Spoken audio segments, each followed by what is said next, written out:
गिबियावनो बयखौबो आंनि दिनैनि बे गोदान भिडिअ बरायना लाग्रोबाय। दिनैनि भिडिअ आं लाबोदों आसाम पुलिस एबि इउबि एसआइ जायखिजाया साख्रिनि आनजादफोराव फैथावना मेथ्सनि माखासे सोंलुफोर बेखायनो नोंथांमोना भिडिअखौ जोबोद नायलांबानो जाबाय। आरो जायफोर बिथांमोना गाबोन एसआइ आनजाद होगोन नोंथांमोननिसिम गाहाम हामलायथि हरबाय जे नोंथांमोना गाबोननि आनजादखौ मोजाङै मोजां लिरनो हायो। बिनि थाखाय बेस्ट अफ लाक थाबाय। आङो नोंथांमोननो जेरैबायदि सम होनांगौमोन आङो बेबायदि सम होनो हानाय जायासै। आङो उननि समाव नाजालांगोन सानफ्रोमबो भिडिअ लाबोनो। आङो सानो सानफ्रोमबो भिडिअ लाबोनो, नाथाय आंना समानो मिलाया मालाबा समाव, बेखायनो आङो लाबोनो हानाय जाया। दा नोंथांमोना भिडिअ हगारोबा नोंथांमोना नायबानो जाबाय। बेखायनो चेनेलाव जुदि गोदानबा चेनेलखौ साबस्क्राइब खालाम।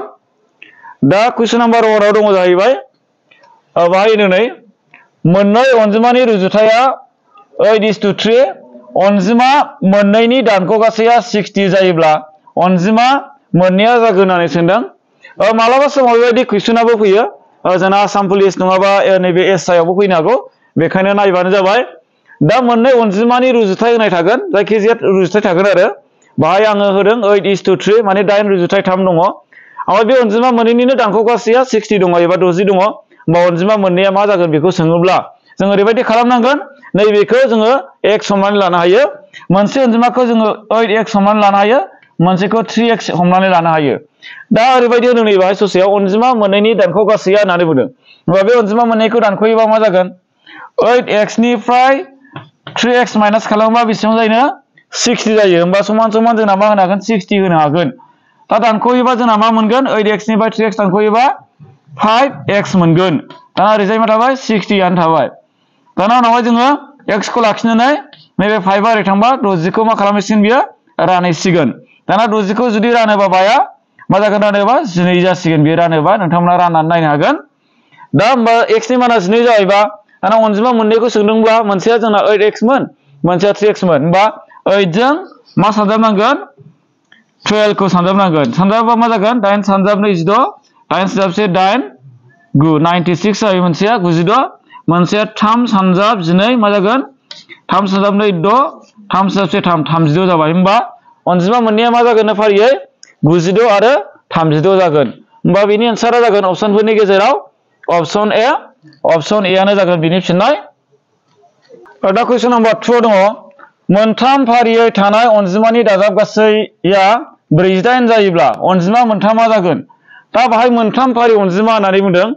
अनजिमाया दहायना सिगांनिया मोननैमोन, दानिया मोनथाम। दा बिनि माखौ होनाय दङ? दहायना दानख'गासैमोन, दानिया दाजाबगासै होनाय दङ। बिनि दाजाबगासैया 48 होनाय दङ। होमबा बे अनजिमा मोनथामा जागोन बेखौ सोंदों। दा अनजिमा मोनथामा मा जागोन होननानै बुङोब्ला जोङो हमनानै लानांसिगोन। दाना गिबि अनजिमाखौ x हमनानै लायोब्ला उननि अनजिमाया मा जानांगोन? x + 1 जागोन बियो। आरो नेक्स्ट अनजिमाया मा जागोन? x + 2 बेबायदि जागोन जुदि मोनथाम फारि अनजिमाखौ जों लायोब्ला। दा जोङो बिनि दाजाबगासैया बेसेबां होनाय दङ? दाना 48 होनाय दङ। होमबा ओरैबायदि जागोन बियो x, नैबे x खौ लिरबाय। दाना बेखौ बे मोनथामजों दाजाबनांगौ नालाय x थाबाय, x + 1 थाबाय, नै x + 1 थाबाय, प्लास x + 2 थाबाय, बेबायदि थाबाय। गासै बेसेबां दाजाबगासैया? दाजाबगासैया 48 होनाय दङ। दा बाहाय जोङो मा होनो हासिगोन? दाना 48 होनो हासिगोन। दा बिनि गेजेराव x खौ आलादा आलादा दाजाबगोन, ओमफ्राय अनजिमाफोरखौ आलादा रोखोमै दाजाबगोन। दाना x मोनथाम दाजाबोबा 3x जासिगोन बियो। ओमफ्राय प्लास 1 जों 2 जों दाजाबोबा बेबो 3 जासिगोन, समान समान 48 थाबाय ओरैजाय। दाना उनावहाय नैबेयो 3x खौ लाखियोब्ला नैबे 3 आ ओरै प्लास मोन, ओरै थांबा बियो माइनास जाहैसिगोन। होमबा 48 खौ 3 आ माइनास खालामोबा मा जासिगोन बियो? 48 निफ्राय 3 थाङोब्ला 45 जासिगोन बियो। दाना उनावहाय जों मा खालामदो? x खौ लाखिदो। दाना 3x नि मान दिहुननांगौ नालाय 3 आ ओरै बारलाङोबा नैबे 48 खौ रानहैसिगोन बियो।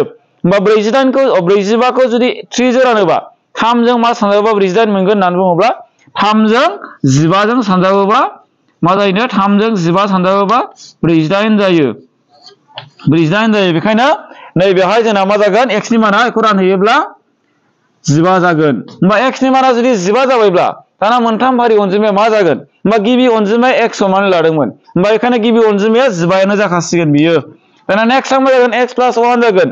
x जों जुदि 1 दाजाबोबा 15 जों 1 दाजाबोबा 15 जों जुदि 1 दाजाबोबा मा जागोन? 15 दाजाब 1 प्लास खालामोबा 1 दाजाबोबा 16 जासिगोन बेयो मोनसेया 16 जासिगोन आरो मोनसेया मा जागोन 15 x + 2 नालाय बाहाय x नि माना 15 नालाय 15 जों 2 दाजाबगोन 15 जों जुदि 2 दाजाबोब्ला 15 दाजाब 2 मा जागोन बेयो 17 जासिगोन बा बेयो 17 जासिगोन होनबा मोनथाम फारि अनजिमाया मा होननानै सोंदोंमोन नालाय बेनि एन्सारा जागोन अपसनफोरनि गेजेराव अपसन बी अपसन बी आनो जासिगोन बेनि फिननाय दा कुइसन नम्बर 3 दङ रानजाग्राखौ 15% बारायब्ला आरो रानग्राखौ 8% खमायब्ला बोखावखोन्दोआ 15/16 जायो गुबै बोखावखोन्दोआ मा होननानै सोंदों माने बोखावखोन्दोआव मोननै थायो जोंना रानग्रा आरो रानजाग्रा मा खालामनो थिनदों रानजाग्राखौ 15% बारायनांगौ ओमफ्राय जाया रानग्रा ना बेखौ 8% खमायनांगौ होमबा बोखावखोन्दोआ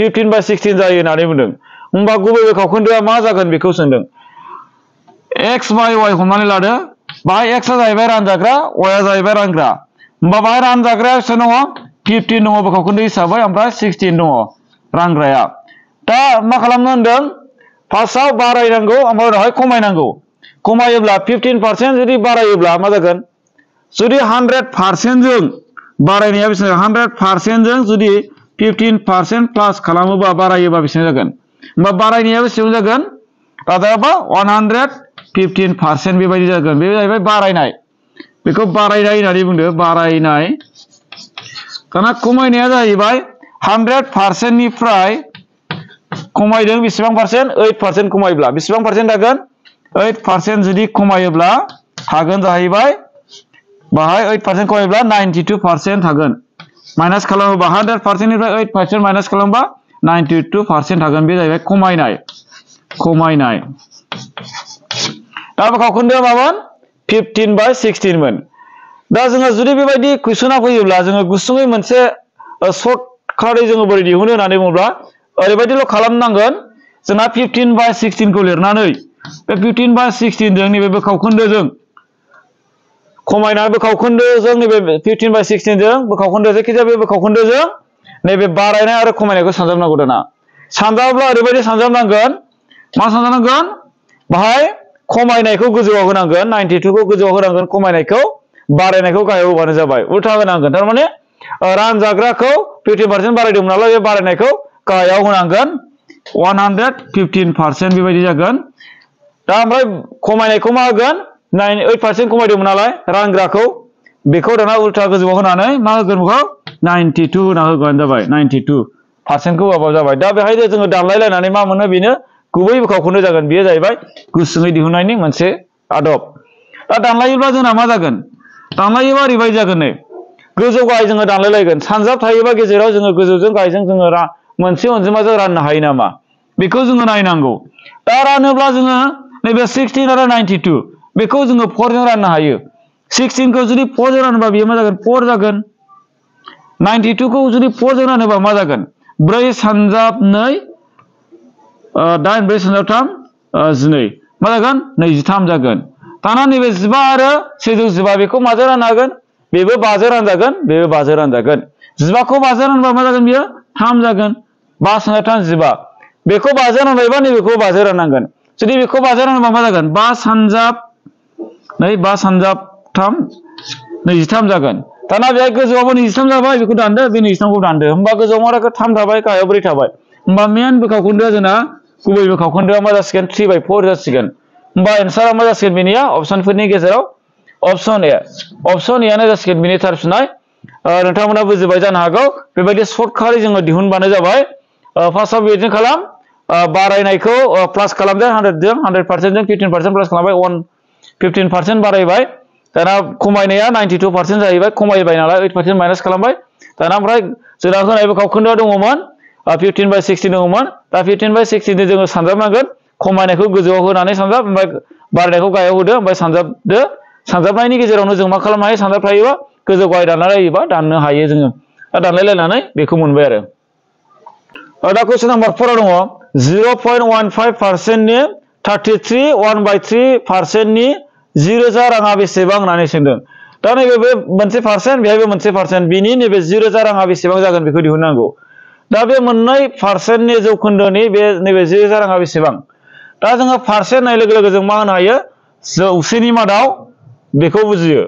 दा ओरैबायदि जोंना नैबे फार्स्टआ दङ जाहैबाय 0.15% दङ दाना नि होनाय दङ नि जायगायाव जों मा होनाय सानजाब होनो हायो दा 33.1/3% नि मा दङ बेहाय नि जायगायाव जों मा होनांगोन सानजाब होनो हागोन बेहाय मानो 0 बेबायदि दङ आरो दा बेखौ ओरैबायदि खालामनो हायो नैबेखौ दशमिकआव थानायखौ जोङो बोखावखोन्दोआव लांग्रोनांगोन दशमिकआव थानायखौ जोङो बोखावखोन्दोआव लाङोब्ला मा जागोन बोखावखोन्दोआव लाङोब्ला ओरैबायदि जागोन दशमिकनि उनावहाय मोनबेसे अनजिमा दङ बेखौ नायनांगोन दशमिकनि उनावहाय मोनसे मोननै अनजिमा दङ बेखायनो बे बोखावखोन्दोआव लाङोब्ला मा जागोन बेयो गोजौआव 50 थागोन गाहायाव 100 जागोन माने लाथिख'आव मोननै जागोन दशमिकनि उनाव जुदि मोननै अनजिमा दङबा लाथिख'आव मोननै जायो ओमफ्राय 1 होदेरबानो जाबाय बे होमबा दशमिकआ बोखावखोन्दोआव थांबाय बियो ओमफ्राय बेयाव मा अनजिमा दं बेखौ लिरनानै होबानो जाबाय ओमफ्राय दाना पारसेन्टनि जायगायाव जों मा लिरनो हायोमोन 1/100 बेबायदि लिरनो हायो सानजाबा सानजाब थाबाय दाना बे 33/1/3 खौ जोङो बेयो मा बोखावखोन्दोआव दङ गलाय गथाय बोखावखोन्दोआव दङ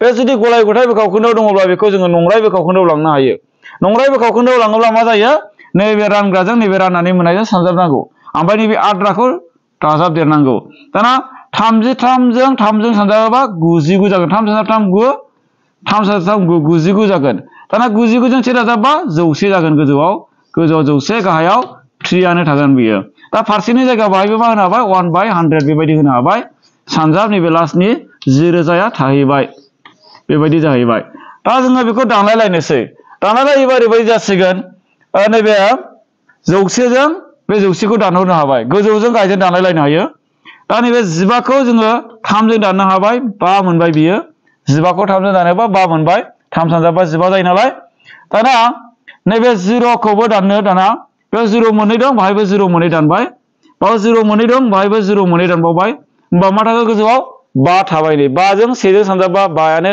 5 सानजाबसे 5 आरो बेजों 1 सानजाबा 5 आनो जाबाय होमबा जेबो गैला मा थाखो 5 ल' थाबाय खालि गासिबो दानलायलायनानै 5 ल' थाबाय होमबा बिनि एन्सारा मा जाखो अपसनफोरनि गेजेराव अपसन बि आ जाबाय बिनि फिननाय दा नोंथांमोना नैबेबायदि दानलायलायनायखौ मोजाङै सोलोंनांगोन जोङो गोजौजों गाहायजों जोङो एखे बा दानलायनो हायो आरो लास्टआव जुदि 0 दंलायोबा 0 जों 0 जोङो दानलायलायनो हायो होमबा मा थायो बेनो जागोन एन्सारा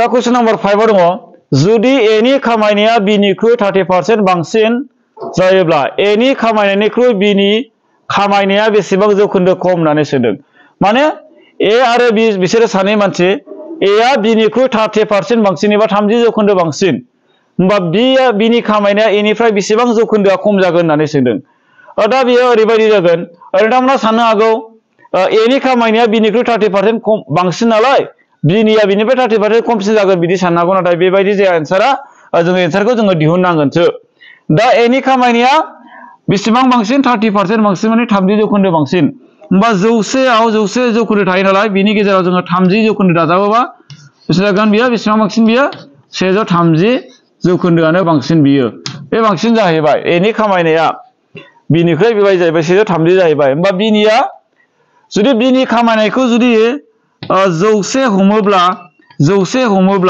ए नि खामायनाया बेसेबां जागोन दानालाय ए नि खामायनाया बेसेबां जागोन 130 जासिगोन माने 30 थाखा बारा जागोन 100आव बिनिया 30 थाखा बारा जागोन ए निया बि निफ्राय दाना मोननैनि गेजेराव बेसेबां डिफारेन्स दङ बेसेबां बांसिन खमसिन दङ बेसेबां फाराग दङ बेखौ जोंनो नांगोन होमबा फारागा मा जागोन 130 निफ्राय 100 दानख'योबा 30 जागोन होमबा 30 राङानो माने बियो डिफारेन्स आरो 30 थाखा डिफारेन्स बिसोर सानैनि गेजेराव अब्ला बेसेबां बांसिन जागोन बेखौ जोङो नांसिगोन ना एबा बेसेबां खमसिन जागोन बेखौ नांसिगोन दा अब्ला जों मा लानो हायो 130 राङाव 130 नि मादाव बेसेबां डिफारेन्स 30 राङा डिफारेन्स अब्ला बेखौ जोङो इनटु पारसेन्टआव लांनांगौ नालाय जौखोन्दोआव लांबावनो थिनदों नालाय बेखायनो 100 सानजाबदेरनानै पारसेन्ट होबानो जाबाय दा बेखौ दानलायलायनानै एबा रानलायलायनानै मा मोनो बेनि एन्सार जासिगोन फर्मुलाखौ गोसोआव बेबायदि खालामनांगोन जोङो दा मा खालामनो दानलायलायना 0 जों 0 जों दाननो हायो 0 जों 0 दानबाय दा मा थागोन बेहाय 30 आरो 10 सानजाबबा 300 थासिगोन बियो 300 जासिगोन ओमफ्राय गाहायाव 13 थासिगोन दाना 300 खौ 13 जों राननानै मा जायो बेनि एन्सार जागोन 300 खौ 13 जों रानो दाना 300 खौ जुदि 13 जों रानोब्ला 13 सानजाब 2 20 जागोन दानख'योबा 0 फैबाय बे दानख'योबा 4 फैबाय बेथ' गैला दाना 13 जों मा सानगोन 13 सानजाब 3 मा जागोन 9 13 सानजाबसे 3 सानजाब 3 9 3 सानजाबसे 3 39 जाहैबाय होनबा से थाबाय दा बेखौ जोङो गलाय गथाय बोखावखोन्दोआव दोननो हायो मालाबा समाव बेबायदि बोखावखोन्दोआवबो दोननो हागौ एन्सारा मालाबा समाव दशमिकआवबो दोननो हागौ मालाबा समाव बोखावखोन्दोआवबो दोननो हागौ एबा गलाय गथाय बोखावखोन्दोआवबो दोननो हागौ दा बेहाय नायोबा गलाय गथाय बोखावखोन्दोआवनो एन्सारफोरखौ जोङो नायोबा नुगोन अपसनफोरखौ दा जुदि गलाय गथाय बोखावखोन्दोआव लाङोब्ला जोंना रानग्राया गाहायाव फैगोन रानग्राया मामोन 13 मोन होनबा गाहायाव जोंना मा थाबाय 13 थाबाय ओमफ्राय 13 मोन ओमफ्राय गाहायाव 13 थाबाय ओमफ्राय राननानै मोननाया 23 माबायाव थाहैबाय ओमफ्राय आद्राया सेया गोजौआव थाहैबाय दा होमबा बेनि एन्सारा मा जागोन अपसनफोरनि गेजेराव अपसन सिया जागोन बिनि फिननाय दा बाहाय नैबे गोरोन्थि जादों बे 13 जानांगौमोन बियो 13 जागौमोन दा बेयो जाहैबाय बिनि फिननाय 23 1/13 जागोन जोबथारनायाव बयनिसिमबो गोदान बोसोरनि गाहाम हामलायथि बावहरनाय जाबाय बे गोदान बोसोर 2025 मायथाइयाव बयनिबो जिउआव गोजोन फैथों बयनिबो न'खरा जौगासार जानो हाथों बयनिबो साननाय मिजिंफोरा जाफुंसार जानो हागोन आरो नोंथांमोना बे गोदान बोसोर 2025 मायथाइयाव सरकारि साख्रि मोननो हाथों बेखौ आं आसा आरो मिजिं थिनानै आङो नैबे गुसुं समनि गेजेराव बेखिनि भिडिअखौ खालामनानै दिनैनि भिडिअखौ बेखिनियावनो दोनथ'नाय जाबाय गोजोन्थों happy new year thank you